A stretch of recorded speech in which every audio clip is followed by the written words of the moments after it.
అల్లూరి సీతారామరాజు జిల్లా మారేడుమిల్లి మండలంలో ఆదివాసీ జేసీ ఆధ్వర్యంలో ఆదివాసీ దినోత్సవాన్ని ఘనంగా నిర్వహించారు. ఈ సందర్భంగా గిరిజన నాయకులు, ప్రజాప్రతినిధులు పెద్ద ఎత్తున పాల్గొన్నారు. విశాఖపట్నం పాడేరులో సీఎం చంద్రబాబు పాల్గొననున్న ఆదివాసీ దినోత్సవ వేడుకల్లో షెడ్యూల్ ప్రాంతాల ఉద్యోగ నియామక చట్టంపై స్పష్టమైన ప్రకటన చేయాలని డిమాండ్ చేశారు. ముఖ్యమంత్రి ఎన్నికల ముందు ఇచ్చిన హామీ ప్రకారం ఏజెన్సీ ప్రాంతాల్లో తుది నియామకాలు స్థానిక గిరిజనులతోనే నిర్వహించాలని కోరారు. షెడ్యూల్ ప్రాంత ఉద్యోగాల నియామకానికి ప్రత్యేక జీవో విడుదల చేయాలని కోరారు.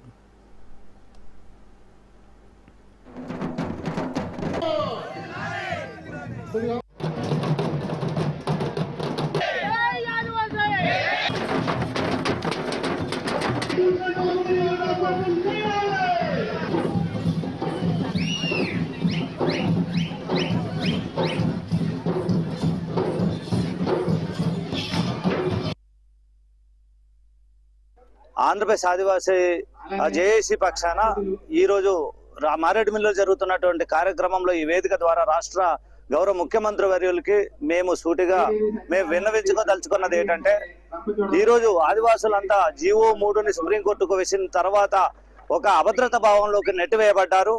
కాబట్టి ఏదైతే స్వర్గీయ ఎన్టీ రామారావు గారి కలల నుండి పుట్టినటువంటి ఒక జీవో నెంబర్ 275 నుండి జీవో నెంబర్ 3 రూపాంతరం చెందింది.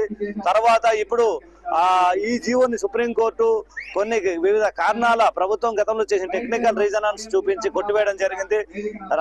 మా పట్ల ఆదివాసుల పక్షపాతిగా ఉన్నటువంటి రాష్ట్ర ముఖ్యమంత్రి వర్యులు ఈ అన్ని 29 జీవోలన్నింటినీ ఏకీకృతం చేస్తూ రాజ్యాంగంలోనే 5(2) ప్రకారంగా చట్టం చేయాలని ప్రభుత్వానికి ఇప్పటికే మేము వారి కార్యదర్శి ద్వారా ముఖ్యమంత్రి గారికి తెలియజేసి ఉన్నాం.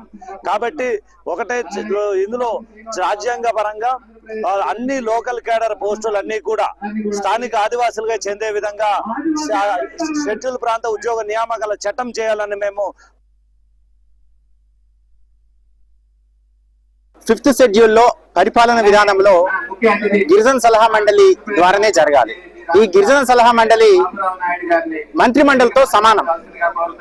గిరిజన సలహా మండలికి ప్రత్యేకమైన భవన్ కావాలి.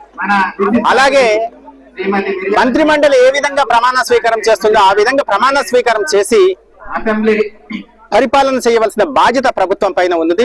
కానీ ఇప్పటి వరకు ఆ విధంగా రాష్ట్ర ప్రభుత్వం చేయట్లేదు. మరి భవిష్యత్తులో చేయాలని చెప్పేసి మేము డిమాండ్ చేస్తా ఉన్నాం.